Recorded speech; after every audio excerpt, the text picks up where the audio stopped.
వినాయక చవితి రోజున పాలవెల్లిని అలంకరించడం, పత్రితో పూజ చేయడం, కుడుములను నైవేద్యంగా పెట్టడం, భక్తితో కథ వినడం ఇలా అన్నీ ప్రత్యేకంగానే ఉంటాయి. అయితే వాటికి కొన్ని అంతరార్థాలు ఉన్నాయని, జీవితం ఆనందంగా ఆరోగ్యంగా సాగడానికి ఇవన్నీ ఉపయోగపడతాయని మన పూర్వులైన ఋషులే చెప్పారు. మరి వినాయక పూజలో వాడే ఆకులు, పూలలో దాగిన ఔషధ గుణాల గురించి ఇప్పుడు తెలుసుకుందాం. గణపతి పూజ ఎంతో ప్రత్యేకం.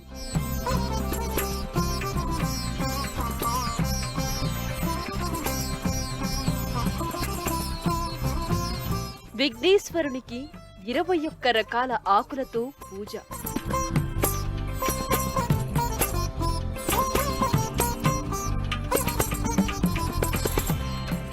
వినాయక చవితి పండుగలో ప్రకృతి ప్రాధాన్యమే ఎక్కువ.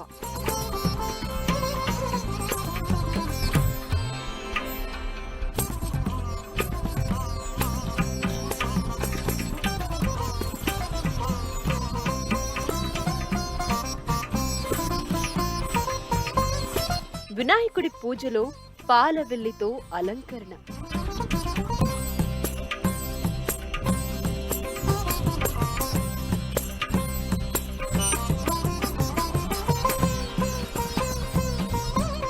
పూజకు ఉపయోగించే పూలల్లో ఔషధ గుణాలు.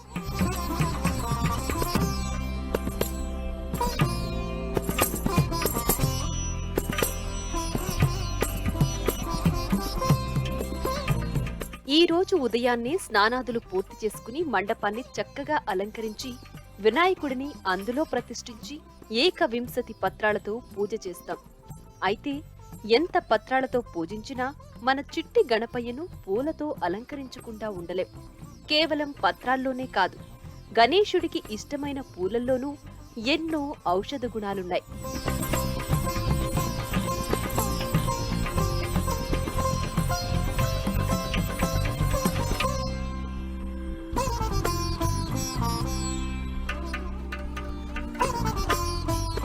ఈ పండుగ నాడు గణనాథునికి ఎన్నో రకాల పత్రాలతో పూజ చేస్తాం. ఔషధ గుణాలున్న ఈ పత్రాలను నవరాత్రులలో ఇంట్లో ఉంచుకున్నందువల్ల పత్రాల నుంచి, అలాగే కొత్త మట్టితో తయారు చేసిన గణనాథుని నుంచి ప్రాణవాయువులు వెలువడి ఆ కుటుంబంలోని అందరికీ ఆయురారోగ్యాలు పంచుతుంది. ఇది మన పూర్వీకులైన ఋషులు కనుగొని మనకు నేర్పిన విషయం. దీనిని నేటి మన వైద్యులు కూడా నొక్కి చెబుతున్నారు.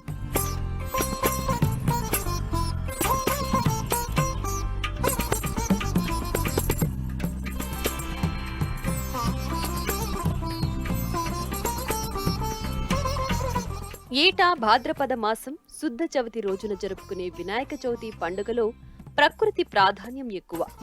అసలు వినాయకుడి రూపమే ప్రకృతికి దగ్గరగా ఉంటుంది.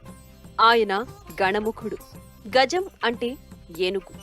అది శాకాహారి. రుచికరమైన చెరుకును ఇష్టంతో తింటుంది. శాకాహారులు బలహీనంగా ఉంటారనడాన్ని అబద్ధం చేసేది ఏనుగే. అత్యంత శక్తిమంతమైన జంతుజాలంలో ఏనుగు ఒకటి. ప్రకృతి బలమే ఏనుగు బలం. విఘ్నాధిపతి అర్చనలోనూ ప్రకృతి పాత్రే కీలకం. ప్రకృతిలో దొరికిన ప్రతి ఆకు స్వామివారి అర్చనకు అర్హమైందే అన్నది ఈ పండుగ ద్వారా తెలుస్తుంది.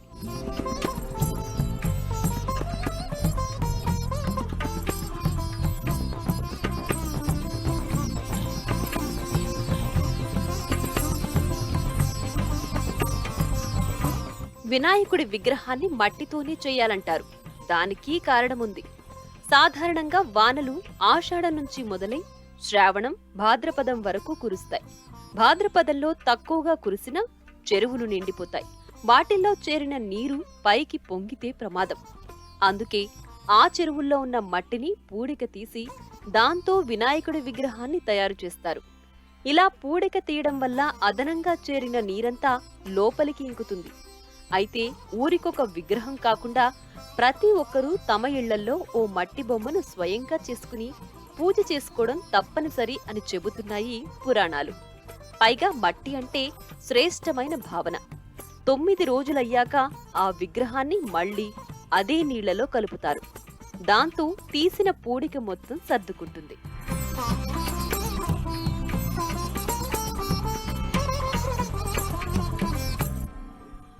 అన్ని దేవుళ్ళను పూజించే అర్చించే విధానము వేరు, గణపతిని పూజించే అర్చించే విధానము వేరు. ఎందుకండి అంటే ఇటువంటి 21 రకం ఆకులు సమర్పించేటువంటి పూజా విధానము కేవలం గణపతికే ఉంది. 9 రోజులు అప్పటికప్పుడు ఈ 21 రకం ఆకులు తీసుకుని వచ్చి ఉదయము సాయంత్రము అలా పూజించి ఆకుల యొక్క గాలి మనం పీల్చిన తర్వాత మన శరీరము చాలా ఆరోగ్యవంతంగా తయారవుతుంది. ఇవన్నీ తీసుకువెళ్ళి మళ్ళీ నీళ్ళలో విసర్జన చేస్తాం. నీళ్లు కూడా పరిశుభ్రం అవుతాయి.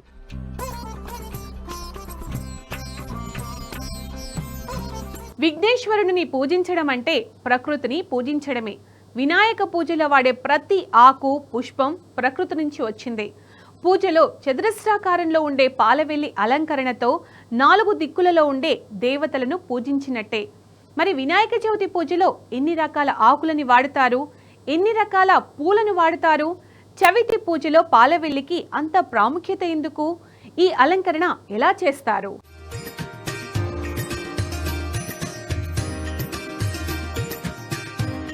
వినాయక చవితి పూజా విధానం ఇతర పండుగలకు భిన్నంగా ఉంటుంది.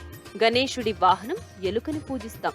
ఏనుగు తొండంతో ఉంటాడు కాబట్టి అత్యంత బలశాలి అయిన ఏనుగును కూడా పూజించినట్లే. పూజలో తప్పనిసరిగా ఉండాల్సింది పాలవెల్లి. ఇది లేకపోతే గణేశుని పూజ లోటుగానే కనిపిస్తుంది. అంత ప్రాముఖ్యత పాలవెల్లి అంటే.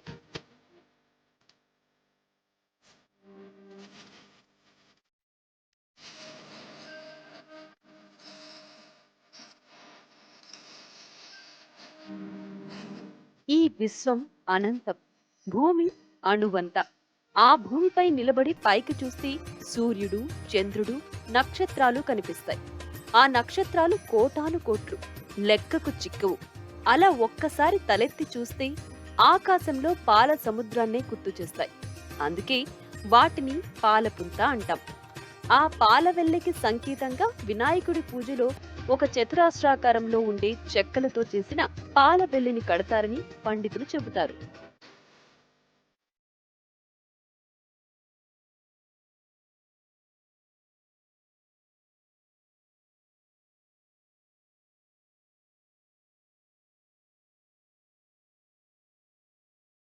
పాలవెల్లి అంటే పాలపుంత అనుకుంటే అందులో నక్షత్రాలు, మనం కట్టే కాయలు, పండ్లు.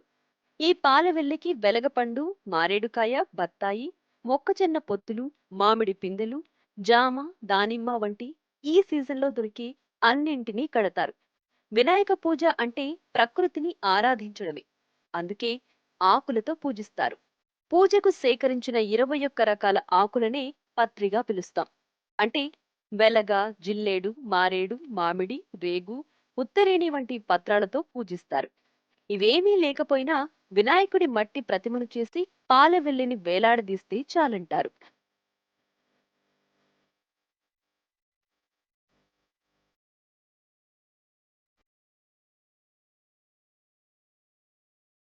గణేశుని పూజ అంటే కేవలం పూజ మాత్రమే కాదు.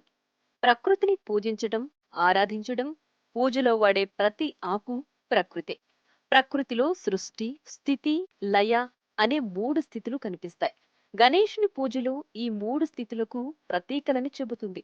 ఈ భూమిని సూచించేందుకు మట్టి ప్రతిమను, జీవాన్ని సూచించేందుకు పత్రిని, ఆకాశం సూచించేందుకు పాలవెల్లిని ఉంచి పూజిస్తారు.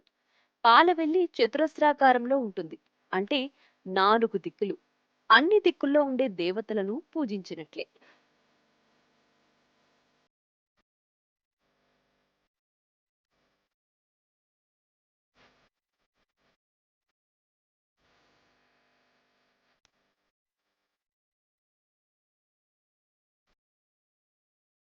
నిజానికి వినాయక చవితి పూజలో వాడే పత్రాలన్నీ చెట్టు నుంచి విడిపోయిన 48 గంటల వరకు ఆక్సిజన్ను విడుదల చేస్తాయి. అంతేకాక వాటిని 9 రోజుల అనంతరం నీటిలో నిమజ్జనం చేయడం వల్ల వాటి నుంచి వెలువడే ఆల్కలాయిడ్స్ నీటిలోకి చేరి అక్కడి రోగకారక క్రిములను, చెడు పదార్థాలను నాశనం చేస్తాయి. ఆ నీటిలో ప్రాణవాయువు శాతాన్ని పెంచుతుంది. అంతేకాక ఆ పత్రి నుంచి వెలువడే సుగంధాన్ని పీల్చడం ద్వారా కూడా స్వచ్ఛత చేకూరుతుంది.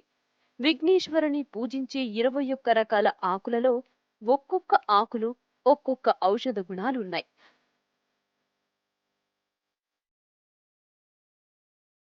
21 రకాల యొక్క ఆకులు తీసుకొని వచ్చి విఘ్నేశ్వరుడి యొక్క పాదాల దగ్గర పెడుతూ ఉంటే ఏమిటి ప్రయోజనము? ఈ 9 రోజులు ఈ 21 రకము ఆకులు తీసుకొని వచ్చి స్వామివారి పాదాల దగ్గర పెడితే 21 రకము రోగాలు మనకు తగ్గిపోతాయి. ఆ 9 రోజులు కూడా ఉదయము సాయంత్రము 21 పత్రములు అంటే 21 రకము ఆకులు తీసుకొని వచ్చి స్వామివారి పాదాల దగ్గర పెట్టి ఈ 9 రోజులు కూడా ఉదయము సాయంత్రము ఆకుల గాలి మనము పీల్చినట్లయితే మనకు రకరకాల వ్యాధులు తగ్గిపోతాయి.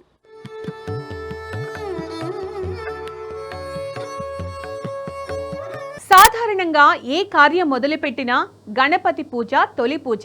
అయితే అన్ని సందర్భాల్లో కేవలం పసుపు గణపతి చేస్తే ఈ రోజు మాత్రం మట్టి గణపయ్యను పూజించడం, 21 పాత్రలను ఆయనకు సమర్పించడం అనాదిగా వస్తున్న పద్ధతి. గణపతి పూజలో గరిక పూజకు ఎంతో ప్రాధాన్యత ఉంది.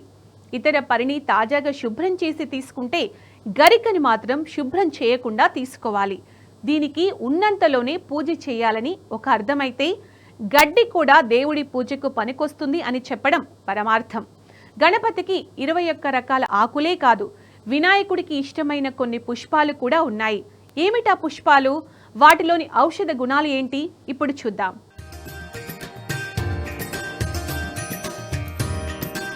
ఎర్ర మందారాలతో పార్వతీ తనయుణ్ణి పూజిస్తే చూడ్డానికి మండపం అందంగా మారిపోతుంది. మందార పూలతో దండ గుచ్చడమో లేక విడిగానే ఈ పూలతో మండపాన్ని అలంకరించడమో చేస్తే ఈ రంగు అలంకరణ ఇంటికి సరికొత్త శోభ తీసుకొస్తుంది. అంతేకాదు, ఇలా పూజించిన తరువాత మిగిలిన మందార పుష్పాలను ఉపయోగించి అందాన్ని, ఆరోగ్యాన్ని కూడా కాపాడుకోవచ్చు. మందార పుష్పాలను రుబ్బి కురులకు పట్టించి ఓ అరగంట ఆగి తలస్నానం చేస్తే జుట్టు ఒత్తుగా మారుతుంది.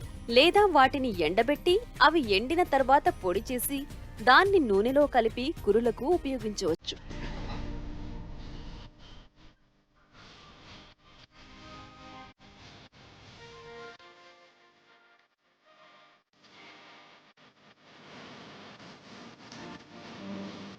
అర్కపుష్పం, సాధారణ భాషలో దీన్నే జిల్లేడు పువ్వుగా పిలుస్తాం. శివుడికే కాదు, వినాయకుడికి కూడా ప్రీతిపాత్రమైన పుష్పం ఇది. రకరకాల వ్యాధుల్ని నయం చేయడానికి దీన్ని ఉపయోగిస్తారు. విషపురుగులు కరిచినప్పుడు విషానికి విరుగుడుగా, చర్మ వ్యాధులు, గాయాల నుంచి విముక్తి కలిగించడానికి ఇది ఉపయోగపడుతుంది. వీటితో అందమైన దండలు అల్లి గణేశుడి మెడలో వేస్తే ఇటు అందానికి అందం, అటు ఆరోగ్యానికి ఆరోగ్యం కూడాను.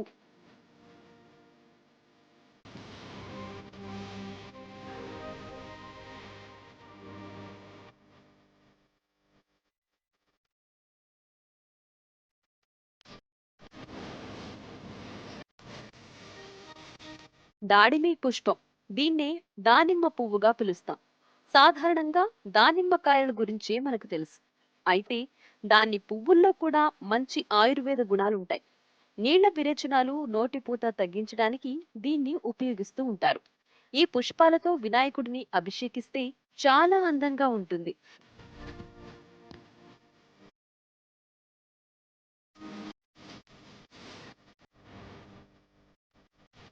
ప్రాంచ్య పుష్పం, సాధారణంగా శంకు పుష్పం అని పిలిచే ఈ తెలుపు, నీలం రంగు పూలతో అలంకరిస్తే మండపమంతా మెరిసిపోతుంది.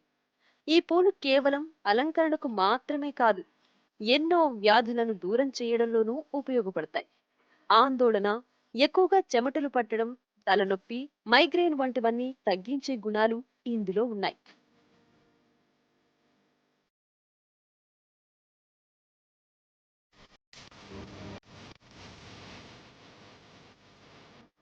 ఉమ్మెత్త పుష్పం, కేవలం ఉమ్మెత్త ఆకు మాత్రమే కాదు, పువ్వులు కూడా మంచి ఔషధ గుణాలను కలిగి ఉంటాయి. ఈ పూలన్నా వినాయకుడికి ఇష్టమే. వీటిని అలంకరణకు వాడితే పెద్ద పెద్ద పూలతో మండపం ఆకర్షణీయంగా తయారవుతుంది.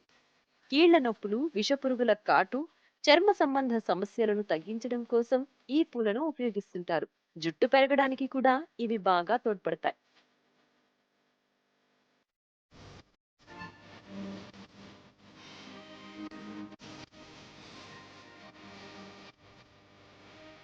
వకుల పుష్పం సువాసన భరితమైన ఈ పుష్పాలతో మాలలు కట్టి వినాయకుడి మెడలో వేస్తే ఇళ్లంతా మంచి వాసనతో నిండిపోవడమే కాదు, అందంగానూ కనిపిస్తుంది.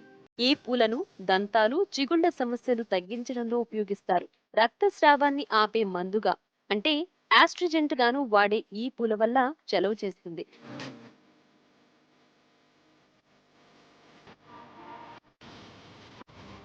పద్మ పుష్పం అందమైన పూలలో ఒకటి కలువ పువ్వు. నీటిపై మెరిసే ఈ పూలను కూడా వినాయకుడిని అలంకరించడానికి ఉపయోగించవచ్చు. పైగా ఈ పూలంటే గణనాథునికి ఎంతో ప్రీతి. ఇవే కాదు, చామంతి, గన్నేరు, పారిజాతం, కదంబం, పున్నాగ వంటి పుష్పాలను ఉపయోగించి కూడా వినాయకుడికి అలంకరణ చేయవచ్చు.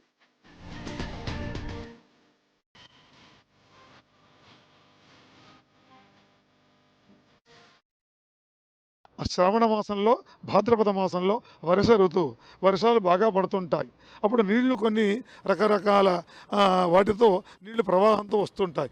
ఈ 9 రోజులు సమర్పించినటువంటి 21 రకం ఆకులు నీళ్ళల్లో వేస్తే ఏమవుతుంది? నీళ్లు పరిశుద్ధమవుతాయి. కాబట్టి అందుకే మట్టి గణపతిని పూజిస్తాం. వర్షాకాలం కంటే ముందు చెరువుల్లో, కుంటల్లో పుడిక తీసి మట్టి తోడుకొచ్చి మన పొలాల్లో వేసుకుంటాం. పొలానికి బలం రావాలి.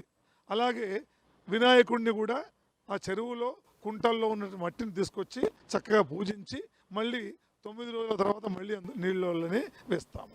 దీనివల్ల ఏమవుతుంది అంటే, మట్టి గణపతిని పూజించడం వల్ల ప్రకృతిని, పర్యావరణాన్ని రక్షించిన వాళ్ళమవుతాము. అందుకోసమని మట్టి గణపతినే పూజించాలి. 21 రకం ఆకులు స్వామికి సమర్పించినట్లయితే ఆకుల వల్ల మనకేమవుతుంది? ఆరోగ్యం చేకూరుతుంది. నిర్విఘ్నంగా, జయప్రదంగా, ఎలాంటి ఆటంకం లేకుండా మన కార్యక్రమాలన్నీ కూడా శుభప్రదంగా సాగుతాయి.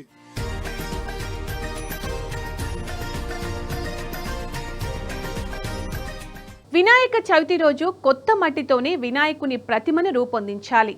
ఆ ప్రతిమకు 21 పత్రాలతో పూజ చేయాలి. గణపతిని నవరాత్రులు పూజించాక నీటిలో నిమజ్జనం చేయాలి. ఇది పద్ధతి. పూజలో ఉపయోగించే 21 రకాల పత్రులు అనేవి సాధారణమైన ఆకులు కావు.